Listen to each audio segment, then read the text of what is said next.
The Evil Dead is a uniquely memorable horror movie. Released in 1981, it shows how a group of young people becomes possessed by a demonic force in a cabin far from civilization. But before twisting the genre forever, it was an independent project led by a now well-known name, Sam Raimi. Born in 1959 in Royal Oak, Michigan, Samuel Marshall Raimi had always been a fan of the movies. He had a natural penchant for comedies, especially those by Jerry Lewis. He also had a soft spot for the Three Stooges and superhero comics, especially the Spider-Man ones. These early influences motivated him to want to film his own stories. He began shooting shorts at the age of 11, with a camera his father brought home one day. Then, at 13, he bought a Super 8 camera after spending the fall collecting dry leaves. His youth was a period of constant non-stop filming. He would practice his filmmaking with his younger brother, Ted, as an actor. Interestingly, at this early point in his artistic journey, he met who would be one of his great friends and associates, Bruce Campbell, who from the beginning showed particular charisma and presence. They were joined by two other enthusiastic youngsters with promising futures, Scott Spiegel and Josh Becker. After finishing high school, Sam enrolled at Michigan State University to study English, but the only thing that interested him was cinema, and he continued to shoot more shorts. In college, he met another figure who would become a crucial presence in his career, Robert Tapert. Robert was roommates with Ivan Raimi, Sam's older brother, and studied economics. He established a relationship with the young filmmakers without abandoning his studies and joined them as a producer. Confident that he had enough support, Sam Raimi summoned his friends and brothers to tackle his first project, 1977's It's Murder. It was a mystery comedy about family inheritance, a crime, and a detective. With a budget of only $2,000, It's Murder did not have the expected impact, but it gave Sam and his team valuable experience. They just had to create something shocking, something they couldn't do with the comedies they had been making. They then realized It's Murder actually had very well executed cliffhangers, so they decided it would be a good idea to take their next project in a similar direction, more precisely, in one of the most popular genres, horror. Determined to venture into the realm, Raimi snuck into a drive-in theater for 2 months to soak up all the scary movies on the screen. Above all, he was able to watch exploitation productions coming from Italy that had no limits in depicting blood and violence. As those sessions went on, the director fell in love with the genre. Once he had had enough of a terrifying education, he made a test short, Clockwork, about a woman stalked by a murderer. Satisfied with the result, he then wrote the screenplay for a feature film also influenced by the literature of H.P. Lovecraft. He titled it The Book of the Dead. But both Raimi and his friends knew that finding investors would take more than just a screenplay. So he prepared a half-hour-long prototype in which he presented the essence of what the film would be. This is how Within the Woods came about. Raimi and his crew shot it over a long weekend on a budget of $1,600. It starred Campbell and Ellen Sandweiss, Raimi's classmate from high school. The finished product revealed not only the imprint of the Book of the Dead, but also the vibrant style that would characterize Raimi. The director presented Within the Woods to potential investors, but it was an unsuccessful pitch. He then turned to Phil Gillis, a lawyer for his friends, who did not put up any money but offered legal advice and information on how to get donations. So Raimi, Campbell, and Tapert turned to family and friends. Thanks to everyone's help, in addition to their personal income as taxi drivers and waiters, they managed to raise $100,000. With the money ready, Raimi formed his work team. As usual, Campbell would be an actor and producer, while Tapert would be limited to producing. Becker came on board as second unit director. Special makeup effects specialist Tom Sullivan, cinematographer Tim Fillo, and chef David Goodman, who had just worked on Within the Woods, also joined. Once the technical team was formed, Raimi looked for the actors. They needed to be 5 young people like them willing to put up with a guerrilla shoot. Ellen Sandweiss was cast as Cheryl, and newcomers Betsy Baker and Theresa York starred as Linda and Shelley respectively, while Richard DeManicor, going Hal Delrich, played Scott. As for the protagonist, there was no doubt Campbell would be Ashley J. Williams, better known as Ash, Cheryl's brother, Linda's boyfriend, and the one fighting back against the diabolical beings that would wake up after playing some recordings of ancient rituals. In November 1979, everyone was ready to make the long-awaited feature film.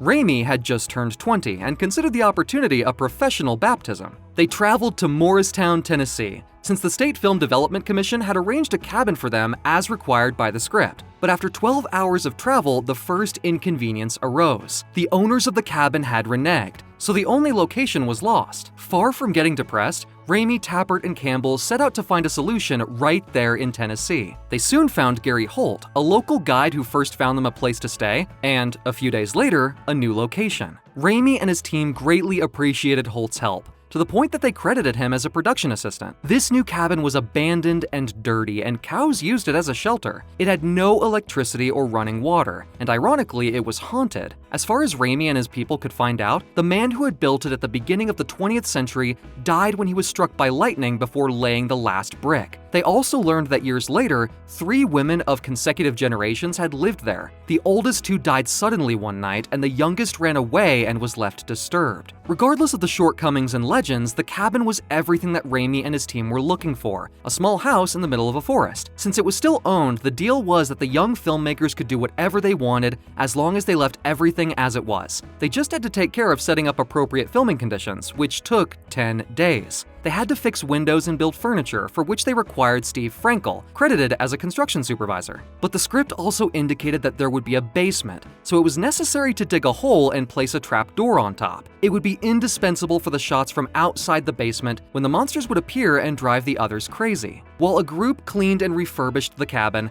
Raimi and Philo began shooting the opening scenes with the characters traveling in a 1973 Oldsmobile 88, which actually belonged to the director. In fact, he and Tapert made a cameo appearance as 2 individuals greeting the future victims. When everything was ready to roll in and around the cabin, Raimi and his troupe plunged into a routine that was as exciting as it was demanding and painful. They slept during the day to film all night, enduring freezing weather. Of the actors, Campbell was the most experienced. To comply with Raimi's most unusual and dangerous requests, he used a plastic spray bottle to shoot cold water into his nostrils, which allowed him to get into Ash's character. When he wasn't on camera, he helped with makeup, lighting, or whatever else was needed. The other cast members weren't used to Raimi's working methods, but they were young, and the excitement of being part of a movie made them forget about everything, including running through the woods in the dark and putting up with heavy makeup. But there was one scene that disturbed Sandweiss. When Cheryl is raped by tree branches, the actress was covered with branches that were pulled behind the camera while filming. Running the shot in reverse left the impression that the forest itself was attacking her. Sandweiss denied the crudeness of the final result, and over the years, Raimi regretted having shot it. The trick to simulate rape by branches was not Raimi's only ingenuity. Being an independent production, he could not count on a steady cam, and he and his colleagues invented something similar, or arguably better, the shaky cam. They attached the 16mm Aeroflex camera to the middle of a 5-meter metal beam. Then 2 volunteers grabbed each end and started running through the woods. This is how they achieved the subjective shots of the supernatural force that possesses the characters. As they were filming, the team sent the negatives to the Do Art Laboratory, which sent them the developed material twice a week so that they could keep track of how everything was turning out. In one incident, a thunderstorm occurred while filming. Inevitably, everyone recalled what happened to the original owner. They became even more concerned when a van pulled up and the driver asked if Abigail, the last survivor of the 3 generations of women, had been seen. She would return to the old home on stormy nights and ask about her mother and grandmother. Neither Raimi nor anyone on his team ever saw her. Within a few weeks, and despite their commitment to the film, many of the cast and crew grew exhausted. To top it off, money was starting to run out. Raimi, Campbell, and Tapert tried to resolve the urgent situation as there was still so much to film. They met with the others and told them that they would receive more money from the profits, but for now, they needed to continue filming for a few more weeks. Hardly anyone agreed, and suddenly, only Raimi, Campbell, Tapert, Becker, and the cook remained. Faced with this scenario, each one had to redouble their efforts and take on more tasks. With Philo gone, Raimi had to take care of loading the camera and filming, and if he had a spare second, he would help with some other tasks. One day, he finished making up Campbell with the syrup they used to simulate blood and was preparing to load the camera and change the lens. But he realized that there was no water or anything to clean himself with. He saw the coffee pot nearby and poured some onto his hands to clean them. For his part, Becker dealt with lighting and sound. As if that wasn't enough, more problems were beginning to pile up. One day, they discovered that all their belongings had been stolen, except for the camera and audio equipment. At the same time, they were unable to continue staying in the house Holt had obtained for them, as the owner had decided to turn the residence into a brothel. They had no choice but to sleep in the cabin. But neither exhaustion nor the losing streak could deter Raimi and his faithful companions, who continued filming without stopping. Unfortunately, in all that time, the director had not shot the film's ending. He had also requested a tow truck that Tapert rented for weeks. As Raimi couldn't come up with a solution for the ending,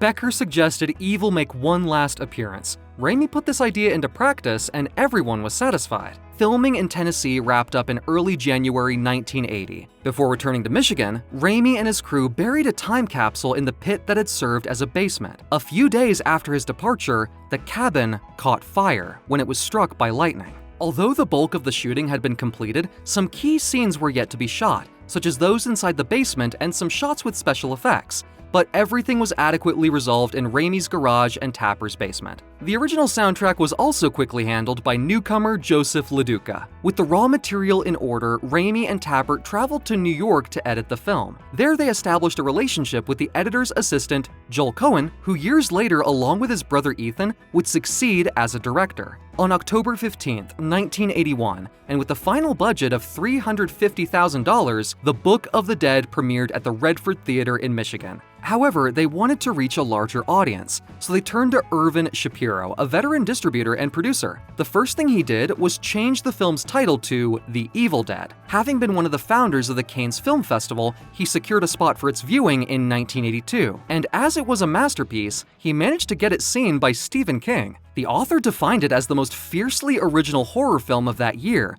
and Shapiro did not hesitate to use that phrase for promotion. On April 15, 1983, after touring more festivals, The Evil Dead was released commercially in the United States. It would end up grossing $3 million worldwide. Over the years, the film gained more fans and importance, and above all, it catapulted its original filmmakers. Raimi directed a sequel, Evil Dead 2: Dead by Dawn, which functioned as a remake of the original, but with more comedy and gore. This newfound success allowed him to complete the trilogy with the more adventure-oriented Army of Darkness. In all the movies, Campbell played Ash, who evolved into a lovable anti-hero. Both returned to that universe with the series Ash vs. Evil Dead, and together with Tapert, they produced the remake of The Evil Dead, released in 2013 and directed by Fede Alvarez. Outside of the Evil Dead saga, Raimi succeeded in Hollywood with films like the Spider-Man trilogy, starring Tobey Maguire. As a youngster, Sam Raimi and his crew went into the woods to shoot the Evil Dead, and, like the unlucky characters, endured tons of trouble. But unlike Ash and Company,